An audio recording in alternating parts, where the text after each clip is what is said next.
You kill a lot of spacers in Starfield. They're the game's bandits, the human enemies that you 100% should not feel bad for shooting, stabbing, blowing up, or blasting into space. Why should you not feel bad about it? In this science fiction playground where organ harvesting is relegated to an inventory item, the details are left to the imagination. The answer is, don't worry about it. Sometimes while looting a spacer, you'll find a slate with a message. Usually this is some light backstory, a statement from the spacer leader telling her underlings to do pirate stuff. But this one time, it's a message from one spacer to another. We found a huge score. Come check it out as soon as you can. You won't regret it. Starfield is a game of opportunities. Players are encouraged to explore. The game will gently steer you towards adventure.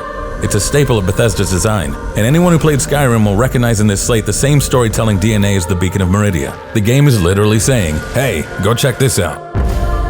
When you arrive, the lair of the Mantis looks much like the thousands of planetary bases you come across in Starfield, with one distinguishing feature, a massive circular door built into the ground. Is this a missile base? The only way to find out is to go inside. But first you have to wade through a ton of spacers, who all apparently got the same message as your perforated pal, and who defend their new claim with the zeal you expect from nameless, faceless video game bad guys. As you drop them, their corpses join bodies that were there before you arrived. These spacers weren't the first to claim this place. You also start to find slates on some of the bodies, diaries left by a man named Leon. He is not a spacer. You learn he was drawn here after his mother passed away. He talks about his mother's absenteeism and how conflicted he is about being here. You also find a slate saying that he's dead. This is not a rescue mission. The resistance gets tougher, not only from the spacers, but from the defenses put in place by whoever used to own this facility. After a particularly chaotic firefight with some dug-in spacers, you find Leon's corpse with a final slate. How many of these things are people carrying around? This kid, woefully unprepared, was killed by a puzzle involving turrets in the next room. Whatever his mother was testing him for, he failed. That puzzle is pretty deadly if you haven't been paying attention. Hint, the key is in the first slate you find at the beginning of the facility. But hardened space badass that you are, you're much better prepared for this test than Leon. On the other side of it is the truth of the Mantis.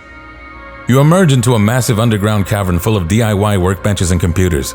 At the end of it is the underside of that big circular platform, a starship elevator, and on it is a mean-looking black and gold starship bristling with weaponry. Nearby is a mannequin in a glass case displaying a unique armor set, a long white cape connected to a peaked helmet, like a cowl. Sound familiar?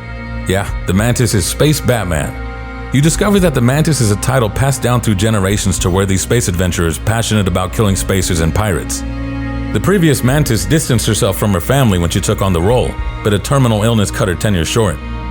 She intended to pass the job on to her son, but he wasn't ready. Her test killed him. It's not just a cute reference to a beloved pop culture icon. It's also a nice nod to some of the more interesting Batman stories, like Scott Snyder's Death of the Family, which interrogates the kind of man Bruce Wayne becomes in his quest for justice and how alienating that can be for the people who love him. Leon is a stand-in for Dick Grayson or Damian Wayne, who was never trained to be Robin but is expected to take on the mantle of the Bat.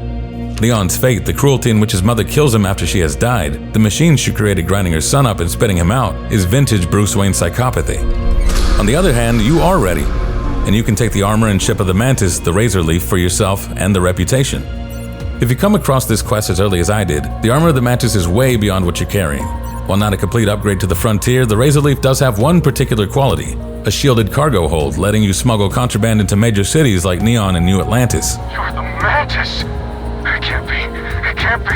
While flying under the flag of the Mantis, enemy ships will sometimes panic and run at the sight of you, making some fights easier. It's a fun continuation of a storyline that more or less ends when you leave the lair of the Mantis.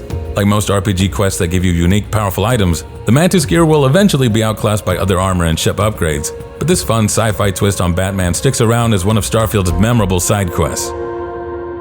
Here's some credits. Please, just don't kill me, alright? I got kids. Like, so many kids. 5, no, 10 of them. 10 children.